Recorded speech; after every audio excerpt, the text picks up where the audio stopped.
Hi, my name is Clare and I'm the mother of 3 teenagers with FASD. I'm Jessica, a PhD researcher specialising in educational interventions for children with FASD. And together we are the hosts of Spotlight on FASD, the UK's first podcast dedicated to shining a spotlight on fetal alcohol spectrum disorders. FASD is a condition caused by prenatal alcohol exposure that affects hundreds of thousands of children across the UK. And we're here to bring these conversations out of the shadows and make sure that no one living with FASD feels alone. Hi and welcome back to Spotlight on FASD. This is the second part of our interview with the fascinating Jerrod Brown, who has kindly given us his time all the way from America to talk to us about FASD, well, in lots of aspects of life, but particularly in the criminal justice system and how he deals with that in his professional capacity. So thank you for hanging around and recording a second episode with us, Jerrod. We really appreciate it. Awesome. We've decided that we're going to talk about in the first episode, which you can, if you missed that, you can go back and listen to it. We touched on trauma and FASD, and also the impact on families, the families of the support network around people with FASD, the impact it has on them, and how that all feeds into the criminal justice system. So just kind of want to give you the floor again, so we can learn from you. Thank you again. And I know we want to talk in this segment a little bit more about kind of the impact trauma has on people with FASD, and then how that might intersect with the criminal justice system. So if you're not familiar with like the topic of trauma, I think just starting with some basic 101 stuff. We know prenatal alcohol exposure is a trauma in and of itself, but what other type of traumas could there be? Maybe the mother, while pregnant, was using alcohol, but was she involved in a domestic violence situation? That is a trauma. Was she also using any other types of substances? Maybe she was living in homelessness, long-term poverty. There's a lot of research on prenatal poverty exposure, tobacco use, prescription medication use. Was she not having adequate nutrition? Nutritional deficits can be a trauma, and it can really impact in utero development. Now, when that child's born into an environment, was that child born in an environment where there's a lot of abuse, neglect, chaos? When you study trauma, it's imperative to understand the adverse childhood experiences research, the ACEs research. Basically, that research, the first study was published in 1998. Since that time, there's been just countless studies that have really looked at the impact that childhood trauma has on later functioning, mental health, physical health functioning. So that research really found kind of a dose-dependent relationship with trauma.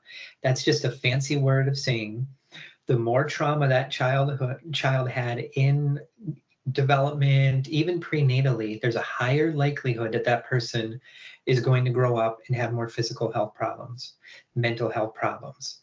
There's a big connection between higher trauma histories and asthma in adulthood, obesity, sleep issues, broken bone histories, depression, anxiety, the list goes on and on and on. So it is imperative to understand prenatal alcohol exposure is a trauma in and of itself. But now if you have these other types of traumas, it can often exacerbate many of the things that a lot of people with FASD deal with. So we have the ACEs research. That's very important. You can find a lot of great information online. But there's also something called complex and developmental trauma. This is typically going to be trauma that happened during critical stages of development, early in childhood, and it's not a one-time event. It's going to be repetitive. It can be cumulative. Trauma in and of itself can impact brain development. Last segment, we talked a lot about executive dysfunction. Trauma can lead to executive dysfunction. Trauma can impact attachment. It can contribute to self-regulation concerns. All of these factors, as that child gets older and if proper supports and services and interventions were not in place, this child is oftentimes going to be labeled with a ton of different mental health diagnoses. They will absolutely struggle in a K through 12 environment without proper supports. So we have complex developmental trauma. There's also something called betrayal trauma, a whole bunch of literature on betrayal trauma. A lot of these intersect with each other, but betrayal trauma is basically you're being betrayed by a caregiver, a loved one, someone who is supposed to be there for you. And if you've had betrayal trauma, a lot of times this is going to contribute to trust issues. It's going to contribute to vulnerability. It's going to contribute to like empathy deficits in some cases, even problems with intimacy as that person gets older. And that can really have a negative impact on their relationships with other individuals. There's also, you have post-traumatic stress disorder. If I know you guys are in the UK, but just being aware of the trauma and stress-related disorders in the DSM-5. I believe you guys use the ICD-11. There's a complex PTSD diagnostic criteria in there. I would recommend just learning at least the basics of these things. Now, trauma is probably the biggest topic of them all in mental health. Tens of thousands of articles on it. So again, there's a lot to remember. But the takeaway point is if you work with people with FASD, more times than not, never 100% of the time, but a very high percentage of people with FASD have also been impacted by other types of trauma. Yeah. That oftentimes it's just like fuel on the fire. If they've had FASD and other types of trauma, a lot of the things that the individual is dealing with are often exacerbated. And some of the biggest things that are impacted by trauma, as it's relevant to FASD, executive functioning impairments are going to be exacerbated. Sleep issues are going to be exacerbated. Prenatal alcohol exposure can damage parts of the brain that are responsible for attachment, but trauma after the child's born can also exacerbate attachment dysregulation. And I don't want to get too far deep in the weeds for your audience, but there's something called the HPA axis. It's called the hypothalamus, pituitary adrenal axis. That's our stress response system. A lot of research shows that prenatal alcohol exposure can damage that part of the brain that's related to our stress response system. But other types of trauma can damage that parts of the brain too. Why should you care about that? Because if somebody has HPA axis dysfunction, that can impact their mood, their attention, their memory, their just functioning capabilities in day-to-day life. It's often associated with a ton of mental health problems. A lot of times it can be a trigger in some cases for emotional lability. That's just a fancy word of saying kind of like a roller coaster ride of emotions. It can increase irritability, anger control problems, and the list goes on. So there's a lot of things to think about when we talk about trauma. I think something that I want to pick up on, especially for a lot of our listeners and our followers, is when it comes to children who've been in the care system and who are happily adopted in a very, very secure environment. A lot of the families that I've worked with around trauma over the years will say, or have maybe been led to believe by professionals that, oh, you're all right because there's not loads of trauma here.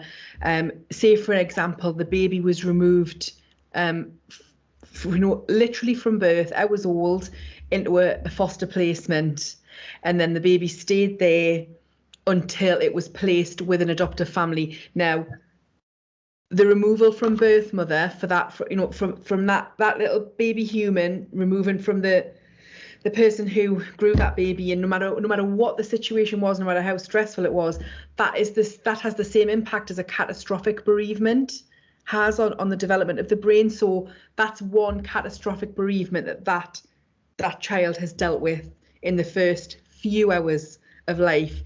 And then quite often in the UK, I think it's changed a little bit now, so that the idea is that it should be a bit swifter. But certainly in the past, there was a timeline of 40 weeks where a child could be kept in the care system. Even if the plan was adoption, there was like a 40-week window.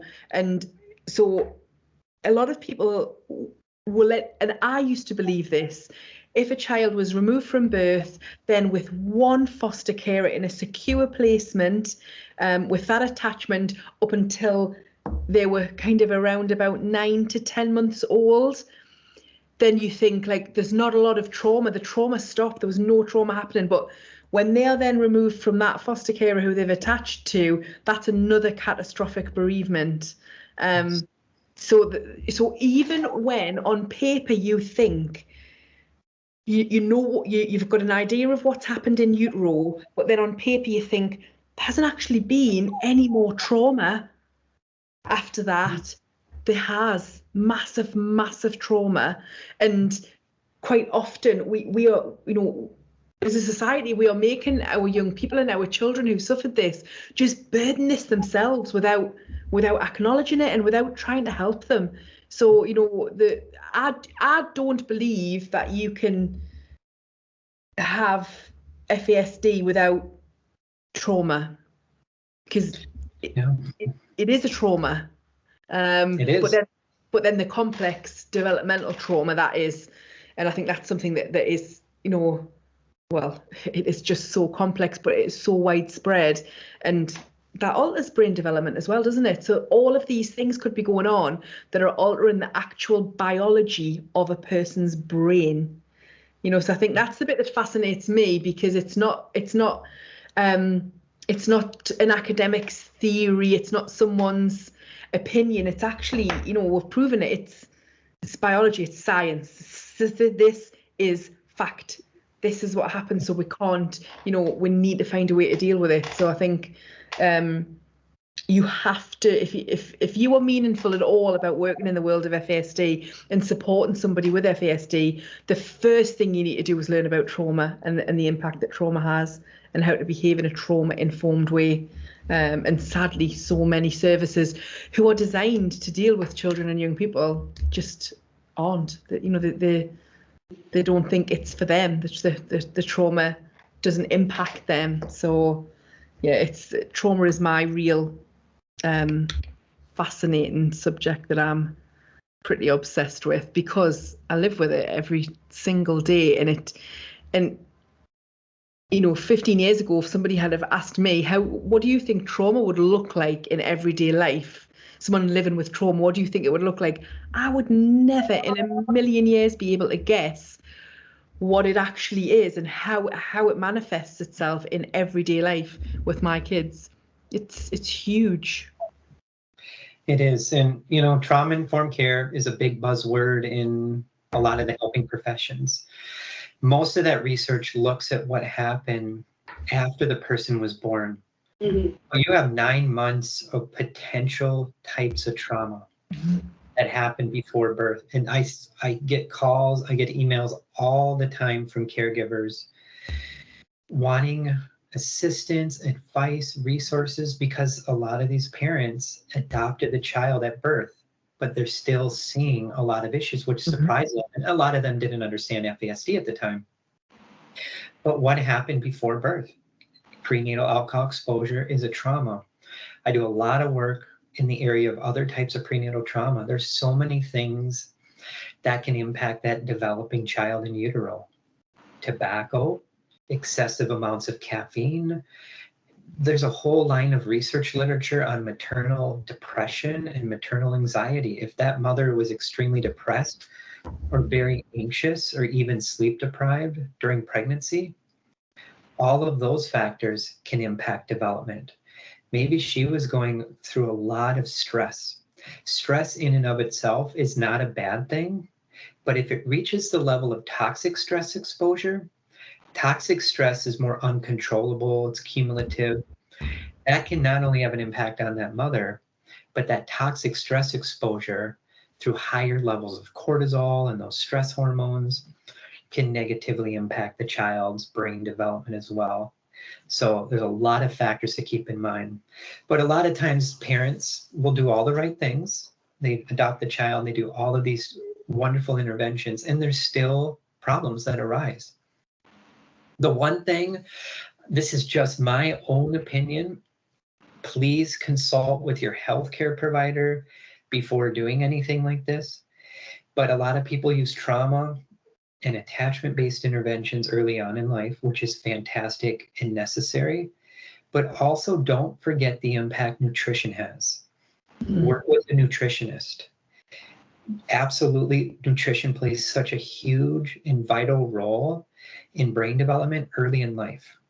Now, there's not a lot of research on FASD and nutrition. There's some.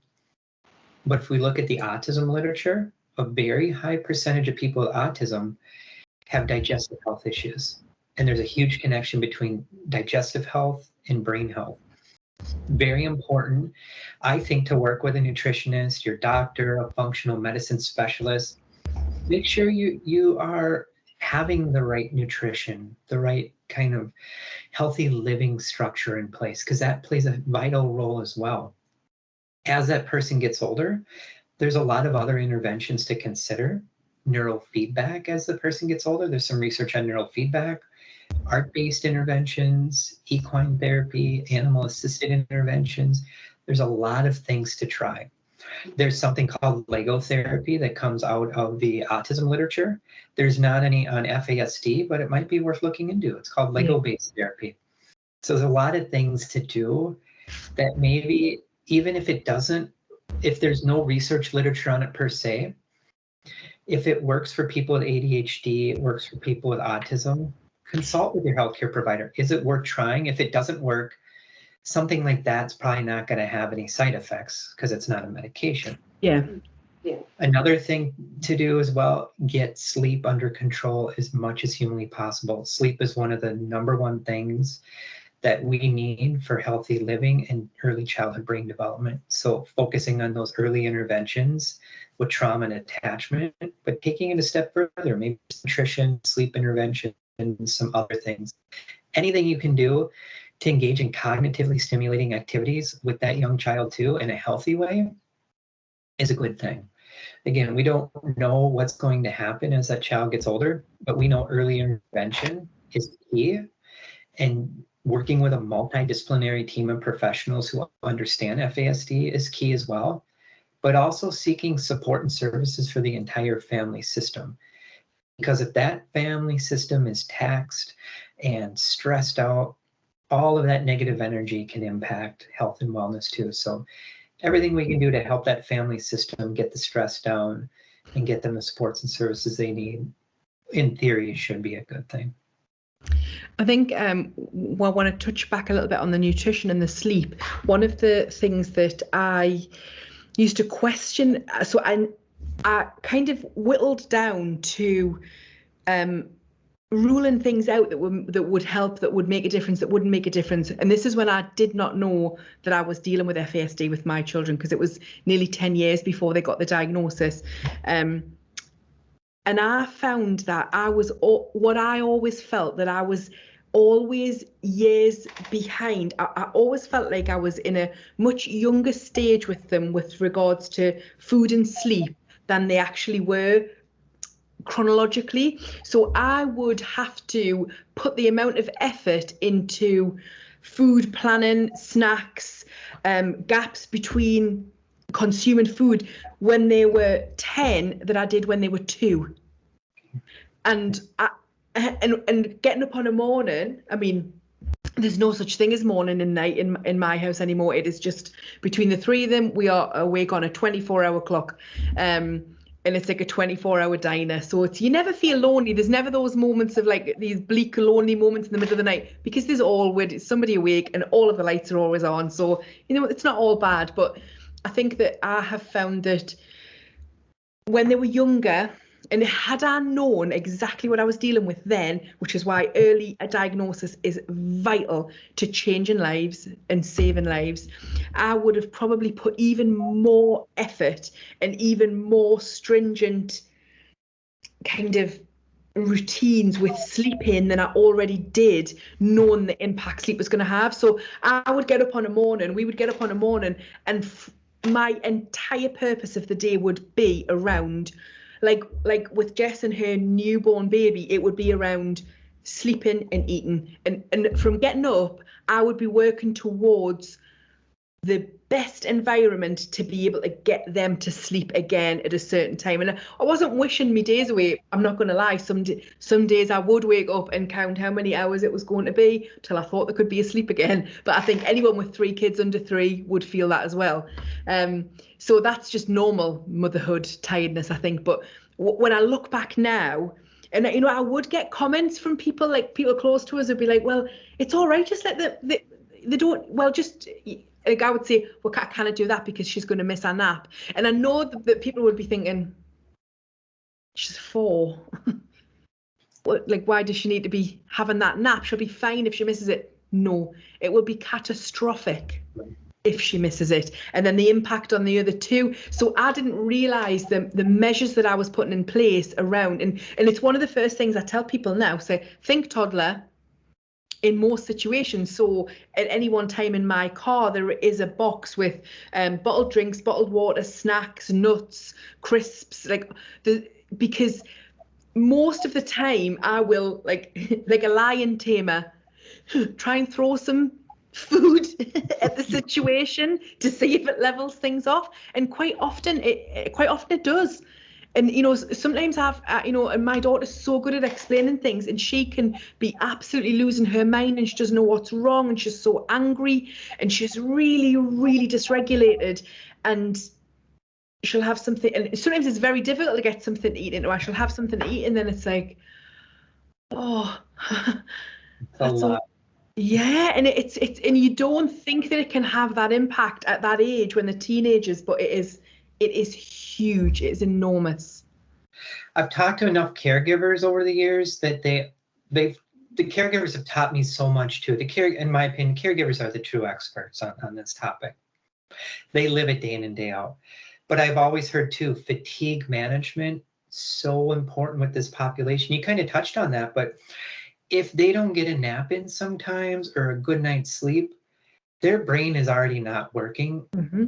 Now they become even more dysregulated, sensory overload's even more intense. So fatigue management, understanding the red flag indicators, the cues when that person's getting tired. I've heard that repeatedly. It's been helpful. A couple other things I've heard from caregivers over the years that they have found helpful, they've shared with me. Regulate blood sugar levels. If that child skips a meal, that's not good.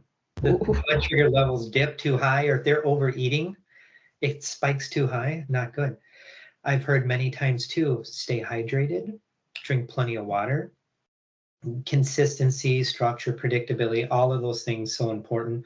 A big thing I'm giving more talks on, not necessarily FASD related, but I see as anecdotally, monitor screen time use. There is such an addictive tendency to being on the gadgets, movies, the screen. There's so much research to show how that can impact mental health and emotional health and behavioral health. Anecdotally, that's one of the #1 reasons why caregivers reach out to me for like suggestions and ideas is my child, my adult son or daughter is addicted to the screen. They're up all night. They're just online. And again, that's a whole nother can of worms, because that opens up the door to some vulnerability and victimization and talking to people online maybe they shouldn't be talking to, giving away money to people that they don't know. But it also the impact it has on their energy and mood and health. So important. A couple of things also to consider that are not necessarily in the FASD research literature, but maybe consulting with your healthcare provider. There's something called therapeutic gardening. There is a lot of health benefits of getting outside and gardening and being in nature. And there's actually research that's called therapeutic gardening. There's some research on drum-based interventions, not FASD related, but other populations that have similar symptoms. Getting the individuals in a drum group where they're hitting drums and they're processing emotions, those are really have been helpful for other clients on the neurodevelopmental spectrum, not necessarily FASD. Can't stress enough the importance of exercise, but the question always comes up, well, my child has mobility issues. Obviously talk to your healthcare provider before doing any of these things, but heated pool therapy could be an option. Chair yoga, something, getting that movement going, stimulating the brain, all of these things are good for any human being. And early on too, maybe it's working with a sensory specialist, a speech language pathologist. The more professionals that you can work with and target some of those deficit areas, especially when they understand FASD, I think is a wonderful thing. Who knows what's going to happen long term, but the more positive things you do for that child early on, you would think as that person gets older, it's going to pay off. I can give an example of one of the best tools to get my 16-year-old off a screen with one of his with his one-to-one support worker was they would walk. They had permission to do it. They would walk to the middle of a local wood and they would chop wood for maybe 2 hours. Holy, that's great. With an axe, so it was supervised, it was safe, but just so a little bit like the repetitive sensation of the drumming, but also the force that was needed and how satisfying it was to the sensory input, the noise of it, the action of it. Instruction as well. Yeah. So and that was something that he really looked forward to. They didn't do anything with the wood. It was just they just used to chop wood. That's awesome. Fascinating. Wood. Yeah. And it really, and what that did was that led to him being able to engage, to be able to talk about his next move into college, and that was, and his one-to-one support worker, he just came up with that because after working with him for a year, and when he started, he knew absolutely nothing about FASD. Now he's an FASD specialist for the organisation he works for because it's gripped him now, and there's no getting out. He deduced over the space of a year, he was able to narrow down, working with my son, getting to know him, getting to see what helped him, what motivated him. And he was just like, we're going to chop some wood with an axe, because he'd narrowed it down over the space of 18 months, and he absolutely knew that was what he needed. And I think they both enjoyed it as much as each other. It was therapy for them both, but and they just kept going to do that until he just didn't need to do it anymore. And it was, and I would never have been able to get him in a room with a therapist. I would never have been able to get him in a room at an appointment with any kind of intervention. But that was the equivalent of probably a year's therapy for him. Insight-based therapy. Yeah, I hear repeatedly, it doesn't work like insight-based things. It's which is skills building, coaching, modeling, teaching, role playing. Hands-on things is the way to go. But I think what you touched on as well, when we're talking about the family and burnout of the caregivers, I have always maintained that if you have an option, if it's an option and if it's viable to work solely with the caregivers as a professional, as a therapist, as a therapeutic worker, do it with them rather than with the child or the young person, because they are I deliver round the clock therapy to my children 7 days a week. Yeah. So if work, you wouldn't be able to engage and work directly with my children, but I benefit from all of that knowledge and from that input. So for me to get that, to then pass it on to my children, that's. And I know a lot of people, because for all the right reasons, a lot of therapeutic workers, a lot of professionals, they desperately want to do something to help that child or that young person, and they want to work with them. But quite often, because of trauma and attachment, it's not the right thing, and they're not in anywhere near a safe place enough mentally to engage. So not only can it sometimes not be the right thing, it can often be harmful, which is the absolute opposite to what that professional wants it to be. But that's the truth of it. It can be. So I think, for the professionals listening to this, if you can't ever get through or kind of get that young person in a position or in a place where you can work directly with them, please don't ever underestimate the power of working with their parent or their caregiver, and don't just do that work with them.